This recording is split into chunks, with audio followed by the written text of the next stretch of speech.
सीता का जन्म एक अद्वितीय और दिव्य घटना मानी जाती है।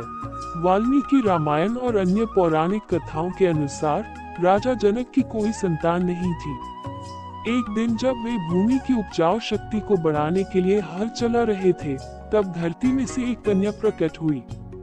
इसे ही सीता कहा गया क्योंकि सीता का अर्थ होता है हल की नोक से निकली हुई रेखा।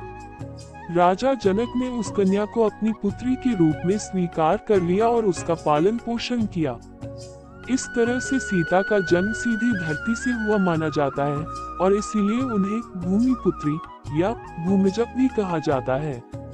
राजा जनक को सीता प्राप्त होने की कथा बहुत प्रसिद्ध है। कहा जाता है कि मिथिला के राजा जनक और रानी सुनैना की कोई संतान नहीं थी। इस कारण राजा जनक को चिंता होने लगी। एक दिन उन्होंने राज्य की उन्नति और सुख समृद्धि के लिए एक यज्ञ करने का निश्चय किया। यज्ञ के बाद जनक ने भूमि की उर्वरता बढ़ाने के लिए हल चलाने का निर्णय लिया।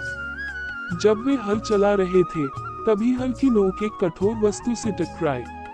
उत्सुकता से जब उन्होंने वहां खुदाई की, तो भूमि में से एक सुंदर कन्या प्रकट हुई। ये देखकर जनक को दिव्य अनुभूति हुई और उन्होंने समझ लिया कि यह कन्या साधारण नहीं है बल्कि ईश्वर का वरदान है। राजा जनक ने इस कन्या को अपनी पुत्री के रूप में अपनाया और उसका नाम सीता रखा, क्योंकि वह भूमि से प्रकट हुई थी।